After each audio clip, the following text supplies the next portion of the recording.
ಅರುಂಧತಿ ಕಾರ್ತಿಕೇಯನೇ ಮಾಡಿದ ವಿಷನ ಅವನಿಗೆ ಕೊಡೋಕೆ ಬಂದಿದ್ಲು. ಅದನ್ನ ನೋಡಿ ಅವನಿಗೆ ನಗ್ಬೇಕು ಅಳ್ಬೇಕು ಅಂತ ಗೊತ್ತಾಗ್ಲಿಲ್ಲ. ನಿಂಗೆ ನಾನ್ ಮಾಡಿರೋ ವಿಷನ ನಂಗೆ ಕೊಡೋ ಅಷ್ಟು ಧೈರ್ಯ ಬಂತಾ ಅಂತ ಅವನು ಅವಳ ಹತ್ರ ಕೇಳ್ದ. ಓಹ್, ಇದು ನೀನ್ ಮಾಡಿದ ವಿಷನಾ ಅಂತ ಅರುಂಧತಿ ಕೇಳಿ ಮಿಂಚು ಅಂತ ಕರೆದ್ಲು. ಅವಳ ಹಿಂದಿಂದ ದೈತ್ಯವಾದ ಒಂದು ನೆರಳು ಕಾಣಿಸ್ತು. ಕಾರ್ತಿಕೇಯ ನೋಡ್ತಾ ನೋಡ್ತಾ ಇದ್ದ ಹಾಗೆ ಆ ನೆರಳು ಅವನ್ ಮೈ ಮೇಲೆ ಬಂತು. ಅದು ಮಿಂಚು ಆಗಿತ್ತು. ಮಿಂಚು ಕರಿಚಿರತೆ ರೂಪದಲ್ಲಿತ್ತು. ಅಷ್ಟು ದೊಡ್ಡ ಕರಿಚಿರತೆ ಅವನ್ ಮೈ ಮೇಲೆ ಬಂದಿದ್ ನೋಡಿ ಅವನು ಗಾಬರಿ ಆಗಿದ್ದ. ಅವನ್ ಕಣ್ ಮಿಟುಕ್ಸೋ ಅಷ್ಟರಲ್ಲಿ ಮಿಂಚು ಅವನನ್ನ ನೆಲಕ್ಕೆ ಅಪ್ಪಳಿಸಿ ಕೆಳಗೆ ಕೆಡವಿತ್ತು. ಆಯ್ತು, ಇದ್ ನಿಂದೆ ವಿಷ ಅಂತ ಆದ್ರೆ ನೀನೇ ತಗೊಂಡ್ ನೋಡು ಅಂತ ಅರುಂಧತಿ ಹೇಳ್ತಾ ಆ ವಿಷನ ಅವನಿಗೆ ಹಾಕೋಕೆ ಅವನ ಹತ್ರ ತಗೊಂಡ್ ಹೋದ್ಲು. ಮಿಂಚು ಅವನನ್ನ ಎಷ್ಟು ಗಟ್ಟಿಯಾಗಿ ನೆಲಕ್ಕೆ ಒತ್ತಿ ಹಿಡಿದಿತ್ತು ಅಂದ್ರೆ ಅವನಿಗೆ ಆಚೀಚೆ ಅಲ್ಲಾಡೋಕು ಆಗ್ತಾ ಇರ್ಲಿಲ್ಲ. ಅವನ್ ಬಾಯನ್ನ ಬಲವಂತವಾಗಿ ತೆಗೆದು ಅರುಂಧತಿ ಆ ವಿಷನ ಬಾಯೊಳಗೆ ಹಾಕಿದ್ಲು. ಅವನ್ ಗಂಟ್ಲಲ್ಲಿ ವಿಷ ಇಳಿತಾ ಇದ್ದ ಹಾಗೆ ಮಿಂಚು ಅವನನ್ನ ಬಿಟ್ಟು ಈ ಕಡೆ ಬಂತು. ಕಾರ್ತಿಕೇಯ ಅಷ್ಟು ಕಷ್ಟಪಟ್ಟು ಉಸಿರಾಡ್ತಾ ಇದ್ದ. ಇಷ್ಟೊತ್ತು ಮಿಂಚು ಅವನ್ ಮೇಲೆ ನಿಂತಿದ್ರಿಂದ ಅವನಿಗೆ ಉಸಿರು ಕಟ್ಟದಾಗ ಆಗಿತ್ತು. ಅವನ್ ಅರುಂಧತಿನೇ ನೋಡ್ತಾ ಇದ್ದ. ನೋಡು, ಈ ವಿಷದ ಮಾತ್ರ ಎಲ್ಲ ನನಗೇನೂ ಮಾಡಲ್ಲ. ನೀನು ನನ್ನ ಸಮಯ ವ್ಯರ್ಥ ಮಾಡ್ಬೇಡ. ಅಪ್ಪಿ ತಪ್ಪಿ ನೀನ್ ನನ್ನ ಸಾಯಿಸಿದ್ರು ನಿನ್ನ ವಿಕ್ರಮ ವೈದ್ಯ ಸುಮ್ನೆ ಬಿಡಲ್ಲ. ಇನ್ನೂ ನೀನ್ ತಪ್ಪಿಸ್ಕೋಬಹುದು ಅಂತ ಅನ್ಕೊಂಡ್ರು ಜಗನ್ನಾಥ ವೈದ್ಯರಂತೂ ನಿನ್ನ ಸುಮ್ನೆ ಬಿಡಲ್ಲ ಅಂತ ಕಾರ್ತಿಕೇಯ ಅರುಂಧತಿಗೆ ಹೇಳ್ದ. ಹೋ ಹೌದಾ ಅಂತ ಅರುಂಧತಿ ನಗಾಡದ್ಲು. ಅರುಣವ ರೂಪದಲ್ಲಿರೋ ಅರುಂಧತಿ ನಡ್ಕೋತಾ ಇರೋ ರೀತಿ ಕಾರ್ತಿಕೇಯಂಗೆ ವಿಚಿತ್ರ ಅನ್ನಿಸ್ತಾ ಇತ್ತು. ಅವನನ್ನ ನೋಡಿ ಹಾಗಾದ್ರೆ ಇವನಿಗೆ ಏನ್ ಬೇಕು, ಇವನು ನನ್ನ ಸಾಯಿಸೋಕೆ ಬಂದಿದಾನೋ ಇಲ್ವೋ ಅಂತ ಅನ್ಕೋತಾ ಇದ್ದ. ಹೀಗೆ ಯೋಚನೆ ಮಾಡ್ತಾ ಇರೋವಾಗ್ಲೇ ಅವನ್ ಮುಖ ಎಲ್ಲ ಉರಿಯೋಕೆ ಶುರುವಾಯ್ತು. ಅವನ್ ಮುಖನ ಮುಟ್ಕೊಳಕ್ ನೋಡ್ದ. ಅವನ್ ಕೈಯೆಲ್ಲ ರಕ್ತ ಆಗಿತ್ತು. ಏನಾಗ್ತಿದೆ ಅಂತ ನೋಡೋ ಅಷ್ಟರಲ್ಲಿ ಅವನ್ ಮುಖದ ಚರ್ಮ ಎಲ್ಲ ಕಿತ್ತು ಬರ್ತಾ ಇತ್ತು. ಅವನ್ ಮುಖ ಬಿಸಿ ಬಿಸಿಯಾಗಿ ಲಾವಾ ರಸದ ತರ ಕುದೀತಾ ಇತ್ತು. ಮತ್ತೆ ಹಂತ ಹಂತವಾಗಿ ಅವನ್ ಚರ್ಮ ಎಲ್ಲ ಕಿತ್ಕೋತಾ ಇತ್ತು. ನನ್ ಮುಖ ಅಂತ ಕಾರ್ತಿಕೇಯ ಜೋರಾಗಿ ಕಿರಿಚ್ತಾ ಇದ್ದ. ಮೊದ್ಲೇ ಅವನು ನೋಡೋಕೆ ತುಂಬಾ ಅಸಹ್ಯವಾಗಿದ್ದ. ಈಗಂತೂ ಈ ವಿಷದ ಪ್ರಭಾವದಿಂದ ಅವನ್ ಮುಖದ ಚಹರೆನೇ ಬದಲಾಗಿತ್ತು. ಏನಾಗ್ತಿದೆ ಅಂತ ಅವನಿಗೆ ಗೊತ್ತಾಗ್ತಾನೆ ಇರ್ಲಿಲ್ಲ. ಅವನ್ ಮುಖ ತೊಳ್ಕೊಳಕ್ಕೆ ಅಂತ ಅಲ್ಲೇ ಇದ್ದಿದ್ ನೀರಿನ ಪಾತ್ರೆ ಕಡೆ ಓಡ್ದ. ಅವನ್ ಮುಖ ನೋಡ್ಕೊಂಡಾಗ ಅವನಿಗೆ ಆಶ್ಚರ್ಯ ಆಯ್ತು. ಇಂಥ ಶಾಕ್ ಅವನಿಗೆ ಅವನ್ ಜೀವಮಾನದಲ್ಲೇ ಆಗಿರ್ಲಿಲ್ಲ. ಅವನ್ನ ನೋಡ್ದಾಗ ಅವನ್ ಕಪ್ಪಗಿರೋ ಮುಖ ಎಲ್ಲ ಹೋಗಿತ್ತು. ಈಗ ಅವನಿಗೆ ಒಂದು ಹೊಸ ಮುಖ ಬಂದಿತ್ತು. ಅವನ್ ಕಣ್ ಕೆಳಗಿದ್ದ ಕಲೆಗಳೆಲ್ಲ ಹೋಗಿತ್ತು. ಅವನ್ ಮುಖದ ಮೇಲೆ ಇದು ಮೊಡವೆಗಳೆಲ್ಲ ಹೋಗಿದ್ವು. ಅವನು ನೋಡೋಕೆ ಯುವಕಂತರ ಚೆನ್ನಾಗ್ ಕಾಣಿಸ್ತಾ ಇದ್ದ. ಇದು ನಾನೇನಾ ಅಂತ ಮತ್ತೆ ಮತ್ತೆ ನೋಡ್ಕೋತಾ ಇದ್ದ. ಹಿಂದೆ ಬಂದ್ರು ಮತ್ತೆ ಮುಂದೆ ಹೋಗಿ ನೋಡ್ಕೊಂಡು ನಾನಾ ಅಂತ ಮತ್ತೆ ಮತ್ತೆ ಮೈಕೈಯೆಲ್ಲ ಮುಟ್ಕೊಂಡು ನೋಡ್ಕೋತಾ ಇದ್ದ. ಅವನಿಗೆ ಅಲ್ಲಿ ನೀರಲ್ಲಿ ಕಾಣಿಸ್ತಾ ಇದ್ದ ಮುಖ ಅಷ್ಟೇನೂ ಚೆನ್ನಾಗಿಲ್ದೇ ಇದ್ರು ಅವನ್ ಮೊದ್ಲು ಇದ್ದಿದ್ಕಿಂತ ತುಂಬಾನೇ ಚೆನ್ನಾಗಿತ್ತು. ಆದ್ರಿಂದ ಅವನಿಗೆ ಆ ಮುಖ ನೀರಲ್ಲಿ ಚೆನ್ನಾಗ್ ಕಾಣಿಸ್ತಾ ಇತ್ತು. ಅವನಿ ರೂಪ ನೋಡಿ ಅವನಿಗೆ ತಲೆ ಕೆಟ್ಟ ಹಾಗಾಯ್ತು. ಇದು ನಾನ್ ಇಷ್ಟ್ ಚೆನ್ನಾಗಿದ್ದೀನ ಅಂತ ಜೋರಾಗಿ ಹುಚ್ಚಂತರ ನಗಾಡೋಕೆ ಶುರು ಮಾಡ್ದ. ಅವನಿಗೆ ಏನಾಗ್ತಾ ಇದೆ ಅನ್ನೋದೇ ಮರ್ತು ಹೋಗಿತ್ತು. ತಾನ್ ಚೆನ್ನಾಗ್ ಕಾಣಿಸ್ತಾ ಇದ್ದೀನಿ ಅನ್ನೋದು ಅವನ ತಲೆಯಲ್ಲಿ ಓಡ್ತಾ ಇತ್ತು. ಅವನು ತನ್ನ ಮುಖ ನಿಧಾನವಾಗಿ ಬದಲಾಗ್ತಾ ಪೂರ್ತಿ ಸುಂದರವಾದ ಮುಖ ಆಗಿದ್ ನೋಡಿ ಅವನ್ ಖುಷಿಯಿಂದ ಹಾಗೆ ಕಳೆದು ಹೋಗಿದ್ದ. ಖುಷಿ ಆಯ್ತಾ ಅಂತ ಅರುಂಧತಿ ಅವನನ್ನ ಕೇಳಿದ್ಲು. ಅವಳ ಧ್ವನಿ ತುಂಬಾ ವ್ಯಂಗ್ಯವಾಗಿತ್ತು. ಮತ್ತೆ ಆ ನೆಲಮಾಳಿಗೆಯಲ್ಲಿ ಪ್ರತಿಧ್ವನಿಸ್ತಾ ಇತ್ತು. ಇಷ್ಟೊತ್ತು ಜಗತ್ತನ್ನೇ ಮರೆತು ತನ್ನ ಸುಂದರವಾದ ಮುಖ ನೋಡ್ಕೋತಾ ಇದ್ದ ಕಾರ್ತಿಕೇಯಂಗೆ ಅರುಂಧತಿ ಧ್ವನಿ ಕೇಳಿ ಬೆಚ್ಚ ಬಿದ್ದಂಗಾಯ್ತು. ಅವನು ತನ್ನ ಮುಖನ ಒರೆಸ್ಕೊಂಡು ಹಾಗೆ ನೋಡ್ತಾ ಇದ್ದ. ಇದ್ದಕ್ಕಿದ್ದ ಹಾಗೆ ಅವನ ಮುಖದಲ್ಲಿ ಒಂದು ಬಿರುಕು ಬಿಟ್ಟ ಹಾಗಾಯ್ತು. ಅವನ ಮುಖದ ಚರ್ಮ ಹರಿದು ರಕ್ತ ಬರೋಕೆ ಶುರುವಾಯ್ತು. ಇಲ್ಲ ಬೇಡ ಅಂತ ಕಾರ್ತಿಕೇಯ ಜೋರಾಗಿ ಕಿರ್ಚ್ಕೊಳ್ಳೋಕೆ ಶುರು ಮಾಡ್ದ. ಅಷ್ಟ್ ಚೆನ್ನಾಗಿರೋ ಮುಖ ಹಾಳಾಗ್ತಾ ಇದ್ದಿದ್ದು ಅವನ ಹತ್ರ ಸಹಿಸ್ಕೊಳ್ಳೋಕೆ ಆಗ್ತಾ ಇರ್ಲಿಲ್ಲ. ಅವನ್ ಮುಖ ಹಾಳಾಗ್ತಾ ಇರೋದು ಅವನಿಗೆ ದೊಡ್ಡ ಚಿಂತೆ ಆಗ್ತಿತ್ತು. ಅವನ್ ಮುಖ ಬಿರುಕ್ ಬಿಡ್ತಾ ಮೊದ್ಲು ಹೇಗಿತ್ತೋ ಹಾಗೆ ಆಗ್ತಾ ಇತ್ತು. ಸುಂದರವಾಗಿದೆ ಅಂತ ಇಷ್ಟೊತ್ತು ನೋಡ್ತಾ ಇದ್ ಮುಖ ಹಾಳಾಗ್ತಾ ಬಂತು. ಇಲ್ಲ ಏನ್ ಕೊಟ್ಟೆ ನಂಗೆ, ಏನ್ ಮಾಡ್ತಾ ಇದೀಯಾ ಅಂತ ಅರುಂಧತಿ ಕಡೆ ತಿರುಗಿ ಕಾರ್ತಿಕೇಯ ಜೋರಾಗಿ ಕೂಗಾಡ್ತಾ ಇದ್ದ. ಆಮೇಲೆ ಅವನಿಗೆ ಆ ಔಷಧಿನ ತಾನೇ ತಯಾರು ಮಾಡಿದ್ದು ಅಂತ ನೆನ್ಪಾಯ್ತು. ಇದು ನಾನೇ ಮಾಡಿದ್ದು.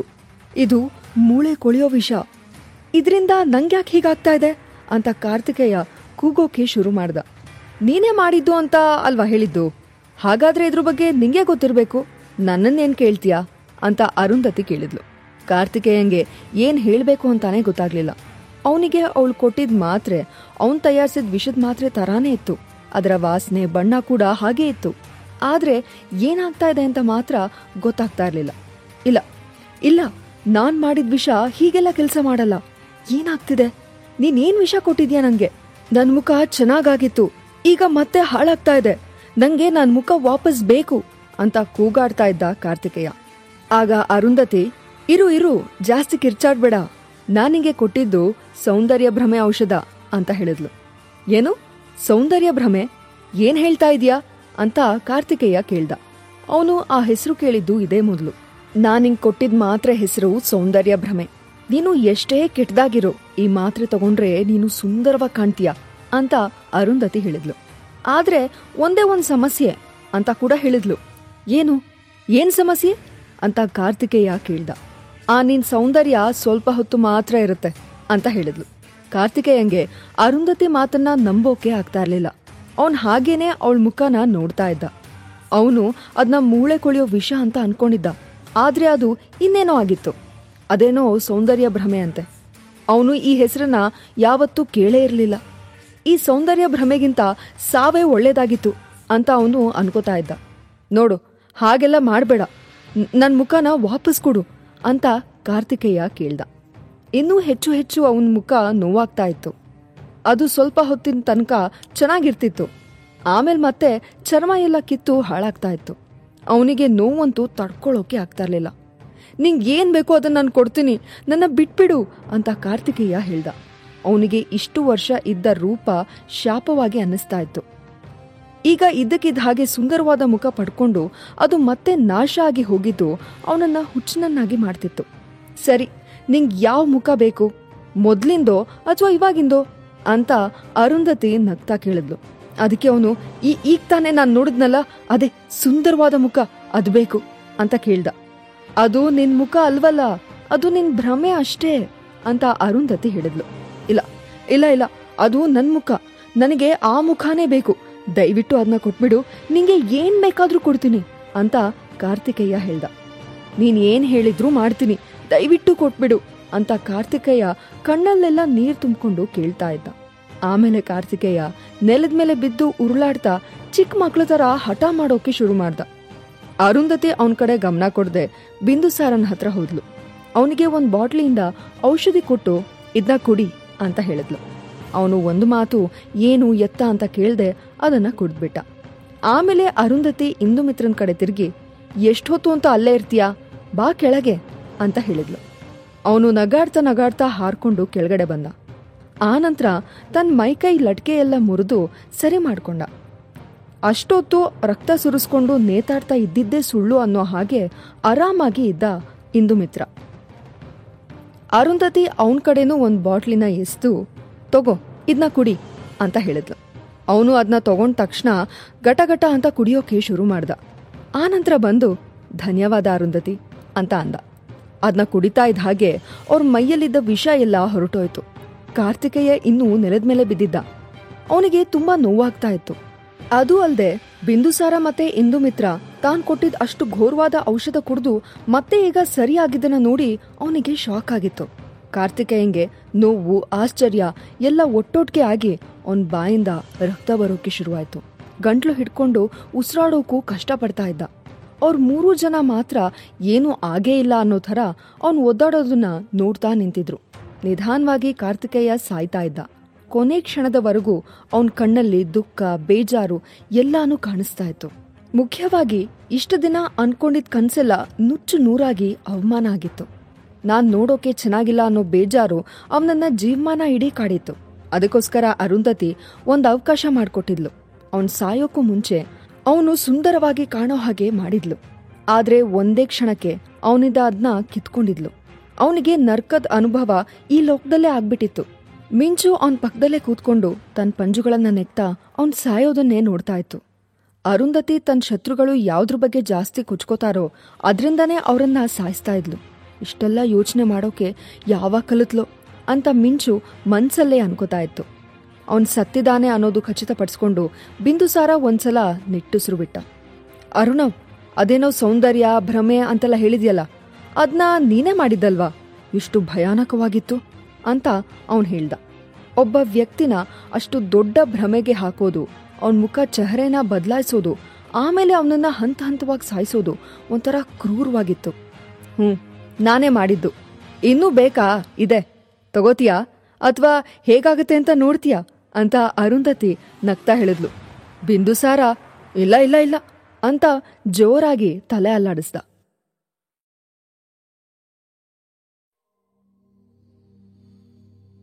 ಅರುಂಧತಿ ತನ್ನ ಪ್ಲಾನಿನ ಮೊದಲನೇ ಹಂತವಾಗಿ ಕಾರ್ತಿಕೇಯನ್ನ ಸಾಯಿಸೋದ್ರಲ್ಲಿ ಯಶಸ್ವಿಯಾಗಿದ್ಲು. ಅವ್ರ ಎದುರಿಗೇನೆ ಕಾರ್ತಿಕೇಯ ಕೊನೆ ಉಸಿರೆಳ್ದಿದ್ದ. ಆ ನಂತರ ಅವಳು ಮಾಡಿದ ಸೌಂದರ್ಯ ಭ್ರಮೆ ಔಷಧಿ ಬಗ್ಗೆ ಇಂದುಮಿತ್ರ ಮತ್ತೆ ಬಿಂದುಸಾರ ಆಶ್ಚರ್ಯ ಪಡ್ತಾ ಇದ್ರು. ಆಗ ಅರುಂಧತಿ, ನಿಮ್ಗೂ ಬೇಕಿದ್ರೆ ತಗೊಳ್ಳಿ ಅಂತ ಹೇಳಿದ್ಲು. ಕಾರ್ತಿಕೇಯ ಸತ್ತಿದ ರೀತಿ ನೋಡಿ ಬಿಂದುಸಾರಂಗೆ ಆ ಔಷಧಿನ ಮುಟ್ಟೋಗೂ ಮನ್ಸಾಗ್ಲಿಲ್ಲ. ಅವನಿಗೆ ಅದು ರಾಕ್ಷಸಂತರ ಕಾಣ್ತಾ ಇತ್ತು. ಅವನು ಈ ದೃಶ್ಯನ ಯಾವತ್ತೂ ಮರಿತಾ ಇರ್ಲಿಲ್ಲ. ಅಷ್ಟು ಬರ್ಬರವಾಗಿ ಕಾರ್ತಿಕೇಯ ಸತ್ತಿದ್ದ. ನಾವು ನಮ್ಮ ರೂಪದ ಬಗ್ಗೆ ಅಷ್ಟೆಲ್ಲ ತಲೆ ಕೆಡ್ಸ್ಕೋಬಾರ್ದು, ಅಷ್ಟೆಲ್ಲ ಗಮನ ಕೊಡಬಾರ್ದು ಅಂತ ಅವನಿಗೆ ಅವತ್ತರ್ಥ ಆಗಿತ್ತು. ಸರಿ ಸರಿ, ತುಂಬಾ ಹೆದರ್ಕೋಬೇಡಿ ಅಂತ ಅರುಂಧತಿ ಔಷಧಿಗಳನ್ನ ತನ್ನ ಡಬ್ಬದಲ್ಲಿ ಇಟ್ಲು. ಬಿಂದುಸಾರ ಅಬ್ಬಾ ಅಂತ ನಿಟ್ಟುಸಿರು ಬಿಟ್ಟ. ಮಿಂಚು ಬಿಂದುಸಾರನ್ ಮುಖನೇ ನೋಡ್ತಾ ಇತ್ತು. ಅವನ್ ಏನ್ ಯೋಚನೆ ಮಾಡ್ತಾ ಇದ್ದಾನೆ ಅಂತ ಅವನ್ ಮುಖ ನೋಡಿದ್ರೆ ಸರಿಯಾಗಿ ತಿಳಿತಾ ಇತ್ತು. ಬಿಂದುಸಾರ ಸಮಾಧಾನ ಮಾಡ್ಕೊಂಡು ತಲೆ ಕೊಡ್ವಿ, ಸರಿ ನಾವೀಗ ಏನ್ ಮಾಡೋದು ಅಂತ ಕೇಳ್ದ.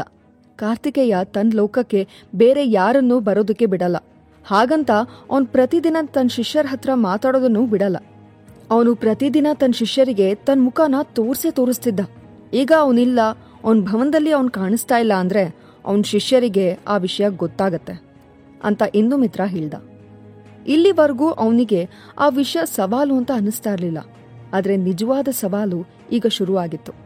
ಈಗ ಕಾರ್ತಿಕೇಯ ಸತ್ ಹೋಗಿದ್ದಾನೆ ಅಂತ ಗೊತ್ತಾದ್ರೆ ಪರಿಸ್ಥಿತಿಗಳು ಚೆನ್ನಾಗಿರಲ್ಲ ಅಂತ ಅವನು ಹೇಳ್ದ. ಇಲ್ಲ ಇಲ್ಲ, ಕಾರ್ತಿಕೇಯ ಸತ್ತೇ ಇಲ್ಲ ಅಂತ ಅರುಂಧತಿ ಹೇಳಿದ್ಲು. ಬಿಂದುಸಾರ ಅರುಂಧತಿನೇ ಕಣ್ಕಂಡ್ ಬಿಟ್ಕೊಂಡು ನೋಡ್ತಾ ಇದ್ದ.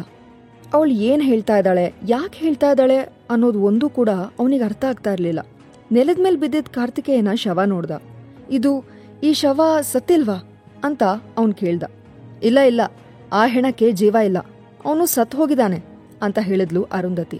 ಈಗ ಇಂದುಮಿತ್ರಂಗೆ ಅವತ್ತು ಅರುಣವ್ ಹೇಳಿದ್ದು ಅರ್ಥ ಆಯ್ತು. ಓಹ್, ನನ್ನನ್ನ ನೀನು ಕಾರ್ತಿಕೇಯನ್ ತರ ನಟನೆ ಮಾಡು ಅಂತ ಹೇಳ್ತಾ ಇದೀಯಾ ಅಂತ ಕೇಳ್ದ. ಹೌದು ಅನ್ನೋ ತರ ಅರುಂಧತಿ ತಲೆ ಅಲ್ಲಾಡ್ಸಿದ್ಲು. ಬಿಂದುಸಾರನ್ ಕಣ್ಗಳು ಇಷ್ಟಗ್ಲ ಆದ್ವು. ನೀನು ಅವತ್ತು ಅಣ್ಣಂಗೆ ಕಾರ್ತಿಕೇಯನ್ ತರ ನಡ್ಸೋಕೆ ಹೇಳಿದ್ಯಾ, ಆದ್ರೆ ಹಾಗ್ ಮಾಡೋಕೆ ಸಾಧ್ಯನೇ ಇಲ್ಲ. ಯಾಕಂದ್ರೆ ಅಣ್ಣ ಕಾರ್ತಿಕೇಯನ್ ತರ ಕಾಣಿಸೋದೇ ಇಲ್ಲ. ಏನ್ ಮಾಡೋದು ಅಂತ ಅವನ್ ಕೇಳ್ದ. ಏನ್ ಮಾಡೋದು ಅಂತ ನಂಗೊತ್ತು ಅಂತ ಅರುಂಧತಿ ಹೇಳಿದ್ಲು. ನೀನ್ ಮೊದಲು ನಿನ್ ದೇಹನ ಬದಲಾಯಿಸು ಅಂತ ಅರುಂಧತಿ ಇಂದುಮಿತ್ರಂಗೆ ಹೇಳಿದ್ಲು. ಇಂದುಮಿತ್ರ ತನ್ನ ಮೂಳೆಗಳನ್ನೆಲ್ಲ ಬಗ್ಸಿ ಕಾರ್ತಿಕೇಯನ್ ರೂಪಕ್ಕೆ ಬದಲಾಗ್ತಾ ಇದ್ದ. ಅವನು ಬದಲಾಗ್ತಾ ಇರೋದನ್ನ ಅರುಂಧತಿ ಗಮನಿಸಿ ನೋಡ್ತಾ ಇದ್ಲು. ಇದನ್ನೇ ಅವಳು ಯಾವ್ದಾದ್ರೂ ಔಷಧಿ ಬಳಸಿ ಮಾಡ್ಬೇಕು ಅಂತ ಅಂದ್ರೆ ತುಂಬಾ ಕಷ್ಟ ಆಗಿರೋದು. ಯಾಕಂದ್ರೆ ಒಂದು ದೇಹದ ರೂಪನ ಬದಲಾಯಿಸೋ ಔಷಧ ಅವಳ ಹತ್ರ ಇರ್ಲಿಲ್ಲ. ಆದ್ರೆ ಇಂದುಮಿತ್ರ ಖುದ್ದಾಗಿ ದೇಹ ಬದಲಾಯಿಸ್ತಾ ಇದ್ದಿದ್ರಿಂದ ಈಗ ಅವನ್ ಮುಖನ ಕಾರ್ತಿಕೇಯನ್ ಮುಖ ತರ ಬದಲಾಯಿಸೋದೊಂದೇ ಉಳಿದಿತ್ತು. ಈಗ ಅವನ್ ಚರ್ಮ ಎಲ್ಲ ತುಂಬಾ ಮೃದುವಾಗಿತ್ತು. ಅದು ಅಲ್ಲದೆ ಕಾರ್ತಿಕೇಯನ್ಗೆ ತುಂಬಾ ವಯಸ್ಸಾಗಿತ್ತು. ಈ ಹೊಂದಾಣಿಕೆ ತರೋದು ತುಂಬಾ ಕಷ್ಟ ಆಗಿತ್ತು. ಇಂದುಮಿತ್ರ ನಿಧಾನವಾಗಿ ಹಂತ ಹಂತವಾಗಿ ಕಾರ್ತಿಕೇಯನ ಗಾತ್ರಕ್ಕೆ ಬಂದ. ಇವಾಗೇನ್ ಮಾಡೋದು ಅಂತ ಇಂದುಮಿತ್ರ ಕೇಳ್ದ. ಅವನಿಗೆ ತಾನ್ ಕಾರ್ತಿಕೇಯನ್ ಹಾಗೆ ಕೆಟ್ಟದಾಗಿ ಕಾಣಿಸ್ತೀನಿ ಅನ್ನೋ ಯಾವ ಭಯನೂ ಇರ್ಲಿಲ್ಲ. ಅವನಿಗೆ ಈ ಕೆಲಸ ಆಗ್ಬೇಕಿತ್ತು ಅಷ್ಟೆ. ಅರುಂಧತಿ ಏನೂ ಹೇಳ್ದೆ ಒಂದಷ್ಟು ಬಾಟಲಿಗಳಿಂದ ಔಷಧಿಗಳನ್ನ ತೆಗೆದ್ಲು. ಅದನ್ನೆಲ್ಲ ನೋಡ್ತಾ ಇದ್ದ ಬಿಂದುಸಾರಂಗೆ ಒಂದ್ ಕಡೆ ಭಯ ಆಗ್ತಾ ಇತ್ತು, ಒಂದ್ ಕಡೆ ಆಶ್ಚರ್ಯನೂ ಆಗ್ತಾ ಇತ್ತು. ಒಟ್ನಲ್ಲಿ ಶಾಕ್ ಆಗಿ ಹಾಗೆ ನೋಡ್ತಾ ನಿಂತಿದ್ದ. ಅರುಂಧತಿ ಏನೇನೋ ಔಷಧಿಗಳನ್ನ ಬೆರೆಸಿ ಇಂದುಮಿತ್ರನ ಕೈಗೆ ಮೈಗೆಲ್ಲ ಹಚ್ಚಿದ್ಲು. ನಿಧಾನವಾಗಿ ಅವನ್ ಚರ್ಮ ಕಪ್ಪಗೆ ಸುಕ್ಕಾಗಿ ಕಾರ್ತಿಕೇಯನ್ ಚರ್ಮದ ತರ ಆಗೋಕೆ ಶುರುವಾಯ್ತು. ಹಾಗೆ ನೋಡ್ತಾ ನೋಡ್ತಾ ಇಂದುಮಿತ್ರ ಪೂರ್ತಿಯಾಗಿ ಕಾರ್ತಿಕೇಯನ್ ತರಾನೇ ಆಗೋದ. ಅವನ್ ಬಟ್ಟೆನೆ ಹಾಕೋ ಅಂತ ಅರುಂಧತಿ ಹೇಳಿದ್ಲು. ಇಂದುಮಿತ್ರಂಗೆ ಒಂಥರ ಹೇಸ್ಗೆ ಆದ್ರೂ ಆ ಶವದ ಮೇಲಿಂದ ಬಟ್ಟೆ ತೆಗೆದು ಹಾಕೊಂಡ. ಅಬ್ಬಾ, ನೀನ್ ಎಷ್ಟು ಸರಿಯಾಗಿ ಕಾರ್ತಿಕೇಯನ್ ಹೋಲ್ತಾ ಇದೀಯಾ ಅಂದ್ರೆ ನಿನ್ನ ಈಗ್ಲೇ ಸಾಯಿಸ್ಬೇಕು ಅನ್ನಿಸ್ತಾ ಇದೆ ಅಂತ ಬಿಂದುಸಾರ ಹೇಳ್ದ. ಅವನಷ್ಟು ಸರಿಯಾಗಿ ಕಾರ್ತಿಕೇಯನ್ ತರ ಕಾಣಿಸ್ತಾ ಇದ್ದ. ಅರುಂಧತಿ ಅಲ್ಲೇ ಶೆಲ್ಫ್ ಮೇಲಿದ್ದ ವಿಷಗಳನ್ನ ತೆಗೆದು ಕಾರ್ತಿಕೇಯನ ದೇಹದ ಮೇಲೆ ಹಾಕಿದ್ಲು. ಆ ದೇಹ ಕೊಳಿತಾ ಬಂತು. ಸ್ವಲ್ಪ ಹೊತ್ತಲ್ಲೇ ಅದು ಸಂಪೂರ್ಣವಾಗಿ ಕೊಳೆತು ನೀರಾಗಿ ಹರಿದು ಹೋಯ್ತು. ಸರಿ ಸರಿ, ಇನ್ನು ಇಲ್ಲಿ ಕೆಲಸ ಎಲ್ಲ ಮುಗೀತು. ಇನ್ನು ಈ ಜಗತ್ತನ್ನ ಆಳೋದು ನೀನು ಅಣ್ಣ. ಅಲ್ಲ ಅಲ್ಲ ಕಾರ್ತಿಕೇಯ ಅಂತ ಬಿಂದುಸಾರ ಹೇಳ್ದ. ಹೌದು, ಇನ್ಮೇಲೆ ಇದು ನಿನ್ ಸಾಮ್ರಾಜ್ಯ ಅಂತ ಅರುಂಧತಿ ಹೇಳಿದ್ಲು. ಇದು ನನ್ನ ಸಾಮ್ರಾಜ್ಯ ಅಂತ ಇಂದುಮಿತ್ರ ನಗಾಡ್ದ. ಅವನ್ ಕೈಯಲ್ಲಿ ನರಳ್ತಾ ಇದ್ದೋನು ಈಗ ಅವನ್ ವೇಷ ಧರಿಸಿ ಈ ಜಗತ್ತಿಗೆ ಹೋಗ್ತಾ ಇರೋದು ವಿಪರ್ಯಾಸ ಅನ್ನಿಸ್ತಾ ಇತ್ತು. ಅವ್ರು 3 ಜನನೂ ಆ ಭವನದಿಂದ ಹೊರಗಡೆ ಬಂದ್ರು. ಬಾಗ್ಲಲ್ಲಿ ಇಬ್ರು ಕಾರ್ತಿಕೇಯನ ಶಿಷ್ಯರು ಕಾಯ್ತಾ ನಿಂತಿದ್ರು. ಕಾರ್ತಿಕೇಯ ಬಂದಿದ್ ನೋಡಿ ಅವರು ಅವನಿಗೆ ನಮಸ್ಕಾರ ಮಾಡಿದ್ರು. ಅವನ ಹಿಂದೆ ಅರುಣವ್ ಮತ್ತು ಬಿಂದುಸಾರ ನಿಂತಿದ್ ನೋಡಿ ಅವರಿಗೆ ಆಶ್ಚರ್ಯ ಆಯ್ತು. ಇವರಿಬ್ರನ್ನ ಸಾಯಿಸೋಕೆ ಅಂತ ಒಳಗಡೆ ಕರ್ಕೊಂಡು ಹೋಗಿದ್ರಲ್ವಾ, ಇವರಿಬ್ರು ಹೇಗೆ ಜೀವಂತವಾಗಿ ಹೊರಗೆ ಬರ್ತಾ ಇದ್ದಾರೆ ಅಂತ ಅವರು ಯೋಚನೆ ಮಾಡ್ತಾ ಇದ್ರು. ಏನೋ ಬದಲಾಗಿರ್ಬೇಕು ಅಂತ ಅವ್ರಿಗೆ ಅನ್ನಿಸ್ತಾ ಇತ್ತು. ಏನ್ ಹಾಗೆ ನೋಡ್ತಾ ಇದ್ದೀರಾ, ಕಣ್ಕಿತ್ತು ನಾಯಿಗೆ ಹಾಕ್ಬಿಡ್ತೀನಿ ಅಂತ ಕಾರ್ತಿಕೇಯ ಹೇಳ್ದ. ಅವರಿಬ್ರು ಬೇಗ ತಮ್ಮ ಕೆಲ್ಸಕ್ಕೆ ಹೋದ್ರು. ಕಾರ್ತಿಕೇಯಂಗೆ ಸಿಟ್ಟು ಬಂದ್ರೆ ಏನ್ ಬೇಕಾದ್ರೂ ಮಾಡ್ತಾನೆ ಅಂತ ಅವರಿಬ್ರಿಗೆ ಗೊತ್ತಿತ್ತು. ಆದ್ರಿಂದ ಅವರು ತಲೆ ತಗ್ಗಿಸಿ ನಿಂತಿದ್ರು. ಹಾಗೆ ಕೆಳಗೆ ಹೋಗಿ ಅಲ್ಲಿರೋ ವಿಷಯಗಳಿಗೆಲ್ಲ ವ್ಯವಸ್ಥೆ ಮಾಡಿ ಅಂತ ಹೇಳ್ದ. ಅವರೆಲ್ಲ ಬೇಗ ಅಲ್ಲಿಂದ ಓಡಿದ್ರು. ಇಂದುಮಿತ್ರ ಸುಮಾರು ಸಮಯದಿಂದ ಅಲ್ಲೇ ಇದ್ದಿದ್ರಿಂದ ಅವನಿಗೆ ಅಲ್ಲಿ ಜಾಗ ಎಲ್ಲ ಸರಿಯಾಗಿ ಗೊತ್ತಿತ್ತು. ಅವನು ಅವರಿಬ್ರನ್ನ ಕಾರ್ತಿಕೇಯನ್ ಕೋಣೆ ಹತ್ರ ಕರ್ಕೊಂಡು ಹೋದ. ಅಲ್ಲಿಗೆ ಹೋಗೋ ದಾರಿಲಿ ತುಂಬಾ ಶಿಷ್ಯರು ಅವ್ರಿಗೆ ಸಿಕ್ಕಿದ್ರು. ಅವ್ರ ಮುಖದಲ್ಲಿ ಗೊಂದಲ ಎದ್ದು ಕಾಣ್ತಾ ಇತ್ತು. ಈಗ ತಾನೇ ಬಂದಿರೋ ಇಬ್ರು ಶಿಷ್ಯರು, ಅದು ನೆಲಮಾಳ್ಗೆಗೆ ತಗೊಂಡ್ ಹೋದವರು, ಈಗ ಹೊರಗ್ ಬಂದಿದ್ದಲ್ದೆ ಕಾರ್ತಿಕೇಯನ್ ಜೊತೆನೇ ಇದ್ದಾರೆ ಅನ್ನೋದು ಅವ್ರ ಪಾಲಿಗೆ ಅರ್ಗಿಸ್ಕೊಳಕ್ಕೆ ಆಗ್ತಾ ಇರ್ಲಿಲ್ಲ. ಆದ್ರೂ ಅವರಿಗೆ ಕಾರ್ತಿಕೇಯನ್ನ ಪ್ರಶ್ನೆ ಮಾಡೋ ಅಧಿಕಾರ ಆಗ್ಲಿ ಧೈರ್ಯ ಆಗ್ಲಿ ಇರ್ಲಿಲ್ಲ. ಆದ್ರಿಂದ ಎಲ್ಲಾ ತಲೆ ಕೆಳಗ್ ಹಾಕೊಂಡು ಅವ್ರ ಬಾಡಿಗವರು ಹೋಗ್ತಾ ಇದ್ರು. ಕಾರ್ತಿಕೇಯಂಗೆ ಎಲ್ಲಾ ವಿಷಯಕ್ಕೂ ಕೆಟ್ಟ ಕೋಪ ಬರ್ತಿತ್ತು.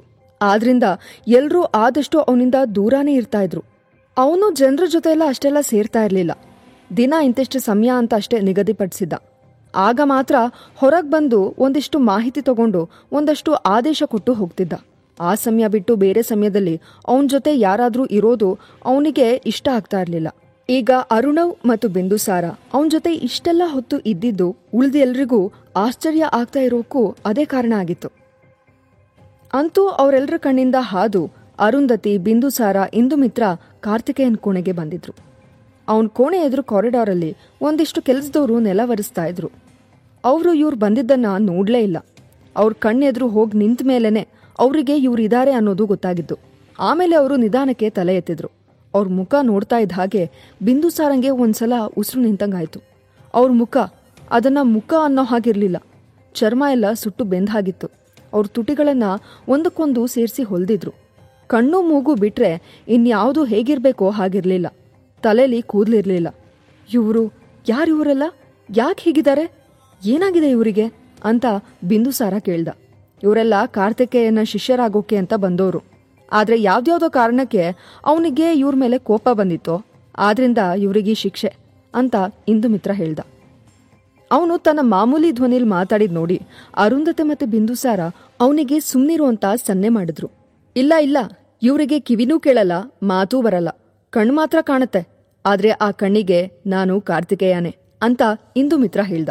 ಅವನ್ ಹಾಗೆ ಹೇಳಿದ್ಮೇಲೆ ಅರುಂಧತಿ ಅವ್ರ ಮುಖ ನೋಡಿದ್ಲು. ಅವರಿಗೆ ಅನುಮಾನ ಬರೋದ್ ಹಾಗಿರ್ಲಿ, ಯಾವ ಭಾವನೆನೂ ಅವ್ರ ಮುಖದಲ್ಲಿ ಇರ್ಲೇ ಇಲ್ಲ. ಜೀವಂತ ಶವಗಳ ತರ ಕೂತಿದ್ರು. ಆ ಕಾರ್ತಿಕೇಯ ಇನ್ನೂ ಕೆಟ್ಟದಾಗಿ ಸಾಯ್ಬೇಕಿತ್ತು ಅಂತ ಬಿಂದುಸಾರ ಹಲ್ಕಡ್ದ. ಅವ್ರ 3 ಜನ ಕಾರ್ತಿಕೇಯನ್ ಕೋಣೆ ಒಳಗಡೆ ಏನಿದೆ ಅಂತ ನೋಡೋಕೆ ಹೋದ್ರು. ಎದುರುಗಡೆ ಒಂದಿಷ್ಟು ಬಟ್ಟೆಗಳನ್ನ ನೇತ್ ಹಾಕಿದ್ರು. ಕಾರ್ತಿಕೇಯ ಬರೀ ನೇರಳೆ, ಕಡು ನೀಲಿ, ಕಪ್ಪು ಬಟ್ಟೆಗಳನ್ನ ಮಾತ್ರ ಧರಿಸ್ತಾ ಇದ್ದ. ಟೇಬಲ್ ಮೇಲೆ ಒಂದಿಷ್ಟು ಪುಸ್ತಕಗಳಿದ್ವು. ಅದರಲ್ಲಿ ಸುಮಾರೆಲ್ಲಾನು ವಿಷದ ಬಗ್ಗೆನೇ ಇತ್ತು. ಬೇರೆ ಬೇರೆ ವಿಷಯಗಳನ್ನ ತಯಾರಿಸೋದು ಹೇಗೆ ಅಂತ ಬರ್ದಿದ್ರು. ಅವನು ಒಂದಿಷ್ಟು ವಿಷಯಗಳ ಬಗ್ಗೆ ಬರ್ದಿಟ್ಟಿದ್ದ. ಅರುಂಧತಿ ಅದನ್ನೆಲ್ಲ ಒಂದೊಂದಾಗೆ ನೋಡಿ ಬಿಸಾಕ್ತಾ ಇದ್ಲು. ಅಲ್ಲ ಕಣೋ, ನಿಂಗೆ ದೇಹ ಮಾತ್ರ ಬದಲಾಯಿಸಕ್ಕಾಗತ್ತೆ ಅಂತ ಅನ್ಕೊಂಡಿದ್ದೆ, ಧ್ವನಿನೂ ಬೇರೆ ಮಾಡಕ ಬರುತ್ತೆ ಅಂತ ಇವತ್ತೇ ಗೊತ್ತಾಗಿದ್ದು ಅಂತ ಬಿಂದುಸಾರ ಇಂದುಮಿತ್ರಂಗೆ ಹೇಳೋಕ್ ಶುರು ಮಾಡ್ದ. ಇಂದುಮಿತ್ರ ಅವನ್ ಮಾತನ್ನ ಕೇಳಿಸ್ಕೊತಾ ಇರ್ಲಿಲ್ಲ. ಅವನು ಅರುಂಧತಿ ಕಡೆ ತಿರುಗಿ, ಈಗ ಮುಂದೆ ಏನ್ ಮಾಡೋದು ಅಂತ ಕೇಳ್ದ. ನೀವೇನ್ ಮಾಡ್ಬೇಕು, ನಿಮಗೇನ್ ಬೇಕು ಅಂತ ಹೇಳ್ತಾ ಇದ್ರಲ್ಲ, ಅದ್ರ ಬಗ್ಗೆ ಹೇಳಿ ಅಂತ ಅರುಂಧತಿ ಅವರನ್ನೇ ಕೇಳಿದ್ಲು. ಬಿಂದುಸಾರ ಇಂದುಮಿತ್ರ ಮುಖ ನೋಡ್ಕೊಂಡ್ರು. ಇಂದುಮಿತ್ರ, ನಮ್ಗೆ ಒಂದು ನಕ್ಷೆ ಬೇಕು, ಅದನ್ನ ನಾವು ಹುಡುಕ್ಬೇಕು ಅಂತ ಹೇಳ್ದ. ಅರುಂಧತಿ ಅವರದ್ರ ಬಗ್ಗೆ ಇನ್ನೇನಾದ್ರೂ ಹೇಳ್ತಾರೇನೋ ಅಂತ ನೋಡ್ತಾ ಇದ್ಲು. ಮೊದ್ಲು ನಾನು ಆ ನಕ್ಷೆ ಕಾರ್ತಿಕೇಯನ್ ಹತ್ರ ಇದೆ ಅಂತ ಅನ್ಕೊಂಡಿದ್ದೆ. ಅದಕ್ಕೆ ನಾನು ಇಲ್ಲಿಗೆ ಬಂದು ಸೇರಿದ್ದು. ಆದ್ರೆ ನಂಗಿಲ್ಲಿ ಏನೂ ಸಿಗ್ಲೇ ಇಲ್ಲ. ಬದಲಿಗೆ ನಾನೇ ಅವನ ಕೈಲಿ ಸಿಕ್ಕಾಕೊಂಡಿದ್ದೆ. ಆದ್ರೆ ನನ್ನ ಪ್ರಕಾರ ಈಗ ಆ ನಕ್ಷೆ ವಿಕ್ರಮ ವೈದ್ಯನ ಕೈಲಿದೆ ಅಂತ ಇಂದುಮಿತ್ರ ಹೇಳ್ದ. ಸರಿ ಬಿಡು, ನಾನು ಅವ್ರನ್ನೆಲ್ಲ ಸಾಯಿಸ್ತಾ ಬರ್ತೀನಿ, ನಿಂಗೆ ನಿನ್ ನಕ್ಷೆ ಸಿಕ್ಕೇ ಸಿಗುತ್ತೆ ಅಂತ ಅರುಂಧತಿ ಹೇಳಿದ್ಲು. ಬಿಂದುಸಾರ ತಬ್ಬಿಬಾದ. ಸಾಯಿಸ್ತೀನಿ ಅಂತ ಅರುಣವ್ ಹೀಗೆ ನೀರ್ ಕುಡಿತೀನಿ ಅನ್ನೋ ತರ ಹೇಳ್ತಾನಲ್ಲ ಅಂತ ಅವನಿಗೆ ಶಾಕ್ ಆಯ್ತು. ನೀನ್ ಯಾವಾಗ ದಾಳಿ ಮಾಡ್ಬೇಕು ಅಂತ ಅನ್ಕೊಂಡಿದ್ಯಾ ಅಂತ ಇಂದುಮಿತ್ರ ಕೇಳ್ದ. ಇಷ್ಟು ಬೇಗ ಅಲ್ಲ, ನಾನ್ ಕಣ್ಣಿಟ್ಟಿರೋದು ಜಗನ್ನಾಥ ವೈದ್ಯನ ಮೇಲೆ, ಅವನ್ವರ್ಗೂ ಮುಟ್ಟೋಕೆ ಸಮಯ ಬೇಕು ಅಂತ ಅಂದ್ಲು ಅರುಂಧತಿ. ಅದ್ನ ಅಷ್ಟು ಸುಲಭಕ್ಕೆ ಮಾಡಕ್ಕಾಗ್ತಿರ್ಲಿಲ್ಲ. ಯಾಕಂದ್ರೆ ಅವನ್ ಸುತ್ತ ತಂಡಗಳ ನಾಯಕರ ದೊಡ್ಡ ಕೋಟೆನೇ ಇತ್ತು. ಆ ಕೋಟೆಗೆ ವಿಕ್ರಮ ವೈದ್ಯ ಅನ್ನೋ ಕಾವಲುಗಾರ ಬೇರೆ ಇದ್ದ. ಅವನನ್ನ ದಾಟಿ ಅಲ್ಲಿವರೆಗೂ ಹೋಗೋಕೆ ಇನ್ನೂ ಯೋಜನೆ, ಸಮಯ ಎಲ್ಲಾನೂ ಬೇಕಿತ್ತು.